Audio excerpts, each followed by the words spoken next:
Senate Minority Leader Koko Pimentel wants the impeachment trial of Vice President Sara Duterte to begin by March. Meanwhile, some House prosecutors see her Supreme Court petition as a delaying tactic. Here's the report. Senate Minority Leader Koko Pimentel is calling for a caucus of all senators to discuss the impeachment trial of Vice President Sara Duterte. He urges colleagues to prioritize the impeachment trial over campaign activities, emphasizing that it is part of their duty. Isang tabi ang kampanya. Priority ang impeachment. That's part of the job description. Kung talagang ayaw nila, aminin namin sa taong bayan na ayaw nila. Ganun siguro kasi. Because if this is really a political question, then therefore it is a legitimate political issue, di ba? For the people. Pimentel argued that waiting until July or after the State of the Nation address would take too long and suggested starting the trial by March. Sana March. March na kasi medyo prepared naman si SP na, pina-review na niya rules. So madali naman yung pagka the court is now in session, mag-oath kami, we approve we reaffirm the existing rules para lang wala nang issue na kung valid siya o hindi. Kung may proposed amendments, kilusan na namin.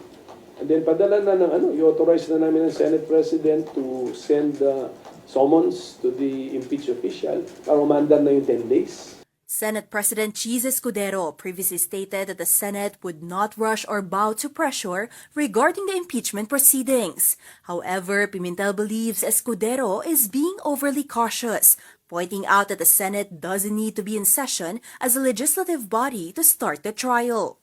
That's too cautious an approach. Maganda rin may cautious siya pero not too cautious na. Ingat tayo rito kasi baka ma-question tayo, huwag muna tayo mag-trial. Huwag muna sa July na natin i-trial. Sirang-sira ang meaning ng fourth read eh. Currently, the Senate Secretary and legal team are drafting the impeachment rules, which they aim to approve when Congress is back in session on June 2. Over in the House of Representatives, several lawmakers view Duterte's move to halt her impeachment proceedings as a delaying tactic.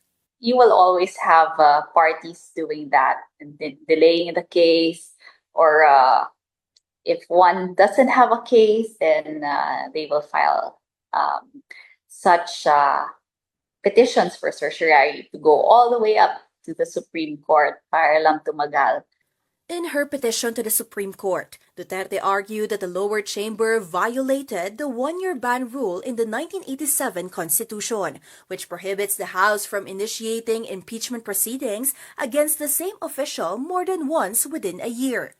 But House prosecutors countered that the one-year ban only applies once the impeachment process has been formally initiated. Para ma-consider po ito na initiated, kailangan na i-file at subsequently na i-refer po ito sa Committee on Justice. Dito po yung sinasabi po nila, yung article, yung una pong tatlong impeachment complaint, ay hindi naman po ito na i-refer sa Committee on Justice. Kaya sa akin pong paniniwala, hindi po ito mag-i-stand yung kanila pong argumento. They also denied allegations of grave abuse of discretion when 3 impeachment complaints remained stalled at the Office of the Secretary General until the 4th case was approved. Prosecutors emphasized that the House rules do not specify how long verified complaints can stay with the Secretary General.